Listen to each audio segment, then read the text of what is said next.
हाने के मतलब स्टाइल खेले के ई बाटे कि माराबाज गिनिया लोग भी। साथियों, इस आईपीएल में भोजपुरी कमेंट्री को लोग काफी पसंद कर रहे हैं।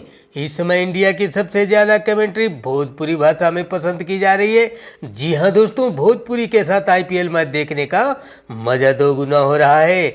भोजपुरी भाषा में जो कमेंट्री बोली जाती है, इसके कुछ शब्द दिल को छू जाते हैं और कभी कभी इसमें हंसी भी खूब आती है। इस समय लोग भोजपुरी में सबसे ज्यादा कमेंट्री देखना सुनना पसंद कर रहे हैं और यदि कमेंट्री उनके पसंदीदा कलाकारों के द्वारा बोली जाती हो तो इसका मजा दोगुना हो जाता है। जी हाँ दोस्तों, अभी तक तो रवि किशन जी भोजपुरी में कमेंट्री कर रहे थे, लेकिन अब दिनेश लाल निरहुआ जी और आम्रपाली दुबे भी आईपीएल में भोजपुरी का तड़का लगाने पहुंच गए हैं और आईपीएल 2023 में दोनों लोग कमेंट्री करते हुए नजर आ रहे हैं।